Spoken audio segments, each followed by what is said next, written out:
Hello everyone, and welcome back to my channel.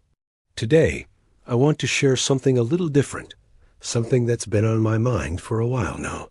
My wife spent 40 years trying to tell me something, and I finally understood what she meant 3 months after she died. My name is Gerald Foster. I'm 78 years old, and I just figured out that the woman I was married to for 53 years had been speaking a language I never learned to hear. Linda died last September. Pancreatic cancer, diagnosed in July, gone by early fall. It happened so fast we barely had time to process it. One day she was complaining about some stomach pain, and 3 months later I was standing at her funeral, trying to figure out how to live in a world without her. We met in 1968 at a community college in Ohio. I was studying business administration, and she was studying elementary education. We were both 21, both serious about our futures, both looking for someone stable to build a life with. We dated for a year, got engaged, married in 1970 in a small ceremony at her parents' church. It was a practical decision as much as a romantic one. We liked each other. We wanted the same things, and marriage seemed like the logical next step. I got a job in sales at a paper products company. Linda got a job teaching second grade at a local elementary school.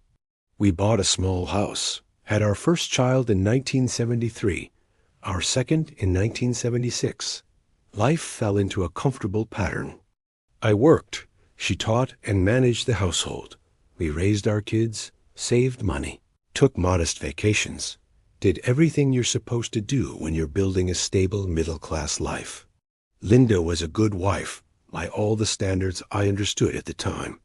She kept the house clean. She was good with the kids. She was supportive of my career. She never complained much, never made demands, never created drama. We had a peaceful household. I thought that meant we had a good marriage. But there were these moments, scattered throughout our marriage, where Linda would say things that didn't quite make sense to me.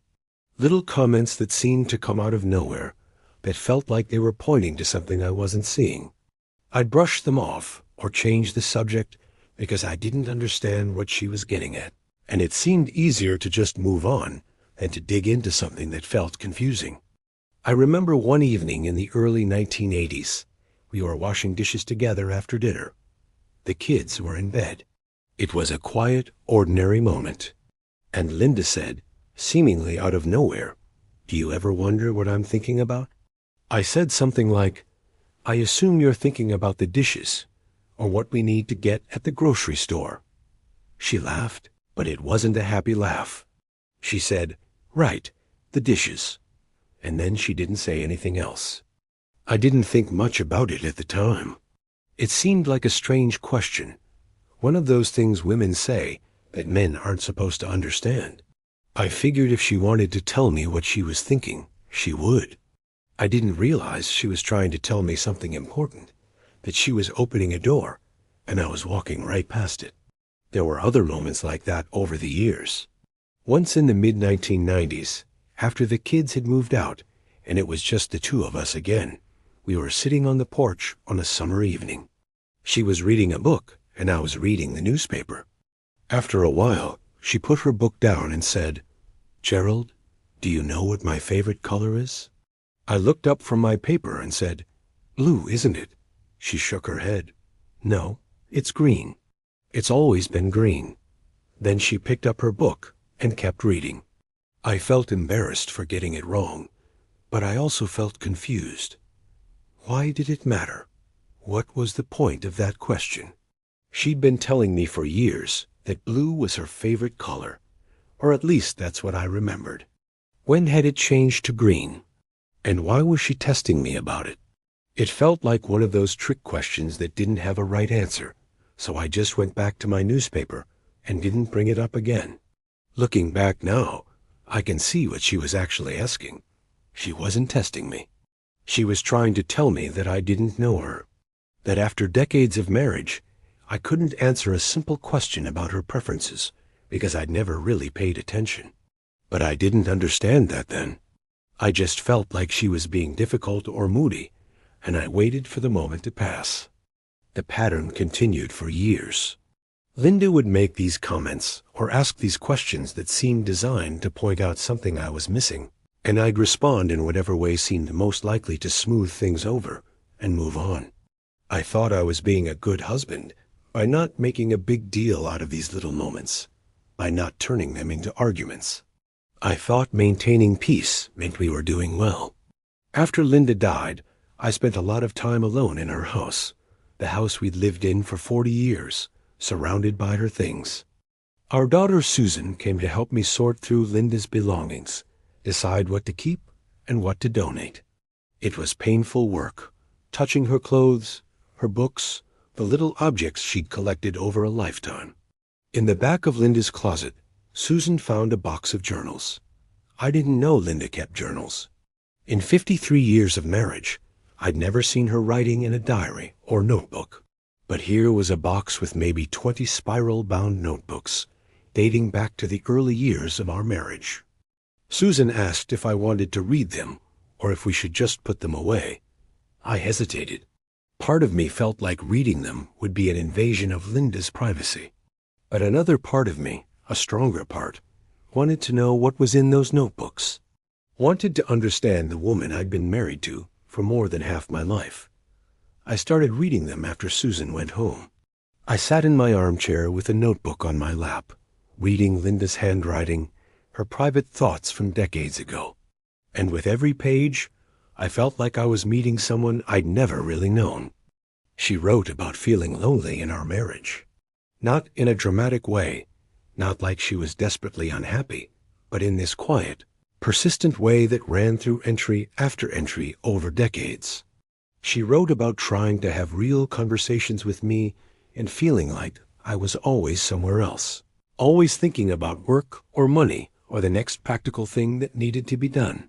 She wrote about that moment with the dishes, the one where she'd asked if I ever wondered what she was thinking. She wrote, "I was thinking about how much I miss having deep conversations with someone. Gerald is a good man and a good provider, but he doesn't know how to talk to me about anything that isn't practical or surface level. I miss being known.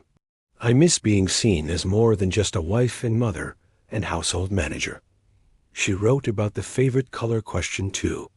She wrote, "I wanted to see if Gerald could answer a simple question about me. He couldn't. We've been married for 25 years, and he doesn't know my favorite color. He probably doesn't know my favorite book or my favorite season or what I dream about when I let myself dream. He loves me, I think, but he doesn't know me, and I've accepted that. I've accepted that this is what our marriage is. But sometimes it makes me so sad I could cry." I sat in my chair reading these entries, and I felt like someone had punched me in the chest. My wife had spent decades feeling unseen and unknown, and I'd had no idea. Or worse, I'd had some idea, some sense that she was trying to tell me something, and I'd chosen not to look too closely at it. I'd chosen to believe everything was fine, because that was easier than acknowledging that maybe I wasn't the husband she needed me to be. There were dozens of entries like this, little moments she'd recorded where she'd tried to connect with me on a deeper level, and I'd missed it completely. Times she'd asked me questions about my feelings or my dreams or my fears, and I'd given her surface answers and changed the subject. Times she'd tried to share something she was passionate about, and I'd nodded along without really listening because I was thinking about something else. She wrote about accepting that our marriage would never be what she'd hoped it would be. She wrote about making peace with the fact that I would never really know her, never really understand her inner life. She wrote about finding meaning in her teaching, in her friendships, in her books, and her garden, because those were the places where she felt seen and valued for who she actually was.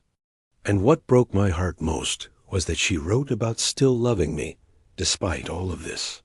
She wrote, "Gerald is not a bad man. He's reliable and decent, and he's giving me a stable life. He just doesn't have the capacity for emotional intimacy that I need. I've accepted that. I've built a life that works around that emptiness. And there are worse things than being married to a good man who doesn't quite see you. I spent weeks reading those journals, and with each one, I understood more clearly what Linda had been trying to tell me for 40 years. She'd been trying to tell me she was lonely. She'd been trying to tell me she needed more than just stability and practicality. She'd been trying to tell me she wanted to be known, to be understood, to have a partner who was curious about her inner life. And I'd responded to all of those attempts by being efficient, by smoothing things over, by maintaining the surface peace while completely missing the deeper message. I'd thought I was being a good husband by providing financial security and not causing problems. I'd thought peace meant happiness. I'd thought if she wasn't complaining loudly, everything must be okay. But she had been complaining. She'd been saying it over and over in different ways, in questions and comments and moments of vulnerability that I dismissed as confusing or moody or unimportant. She'd been speaking to me in a language I'd never bothered to learn, and so I'd spent 5 decades completely missing what she was trying to say. I think about all the moments I could have done things differently. All the times she asked me a question about her, or about us, and I could have taken it seriously instead of brushing it off. All the evenings we sat together in silence, and I could have asked her what she was thinking, what she was feeling, what she dreamed about. All the conversations we could have had if I'd been willing to go deeper than the surface. I think about that moment with the dishes, when she asked if I ever wondered what she was thinking. I should have said yes. I should have asked her to tell me. I should have been curious about the person I was sharing my life with. But instead, I made a joke about groceries and moved on, and that's what I did for 53 years. I moved on without ever really stopping to understand what she was trying to tell me. I'm 78 years old now. Linda has been gone for 9 months, and I finally understand what she was trying to tell me for 40 years. She was trying to tell me that she needed to be known, not just cared for. She needed to be understood, not just provided for. She needed a partner who was curious about her inner life, not just someone who showed up and did the practical tasks of being a husband. I failed her in that way, not because I was cruel or neglectful in the obvious ways, but because I was emotionally unavailable in ways I didn't even recognize. I thought being a good husband meant having a job and being faithful and not causing problems. I didn't understand that it also meant paying attention, asking questions, being genuinely curious about the person you've chosen to spend your life with. And the tragedy is that she tried to teach me this. She tried for decades to help me understand what she needed. But I was too focused on the practical, too uncomfortable with emotional depth, too convinced that as long as things were peaceful on the surface, everything was fine underneath. I missed every opportunity she gave me to really know her. If you're married, or in a long relationship, I need you to understand something. Your partner is trying to tell you things all the time. Not always in direct, obvious ways. Sometimes in questions that seem random. Sometimes in comments that seem to come out of nowhere. Sometimes in the way they go quiet or change the subject or stop trying to connect with you. Pay attention to those moments. Don't brush them off. Don't assume everything is fine just because there's no major conflict. Ask questions. Be curious.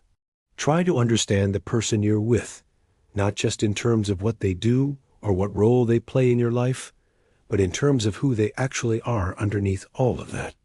I spent 53 years with a woman I thought I knew, and it turns out I barely knew her at all. I knew her routines and her roles and her surface preferences, but I didn't know her dreams or her fears or the things she thought about when she was alone. And she tried to show me. She tried to open doors for me to walk through. But I was too busy, too distracted, too convinced that I already understood everything I needed to understand. Now she's gone, and I'm left with these journals that show me all the ways I failed to see her, all the opportunities I missed to actually know the woman I was married to. And I can't get any of it back. I can't go back and ask her what she's thinking.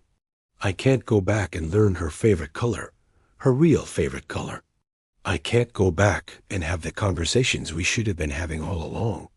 Don't make my mistake. Don't wait until it's too late to really know the person you're with. Don't assume that because things are peaceful, everything is okay. Don't miss the signals your partner is sending you, the ways they're trying to tell you they need something more, something deeper. Linda tried to tell me for 40 years, and I finally heard her 9 months after she died. That's not a success story. That's a tragedy. And it's one you can avoid if you start paying attention now while you still have time. Listen to what your partner is really saying. Ask the questions they're hoping you'll ask. Be curious about who they are, not just what they do for you. Because one day they'll be gone, and you'll be left wondering how you spent decades with someone and never really knew them at all. I know now, but knowing now doesn't help. I needed to know 40 years ago. I needed to hear what Linda was trying to tell me when she was still here to tell me more. Don't wait until it's too late. Please, learn from my mistake.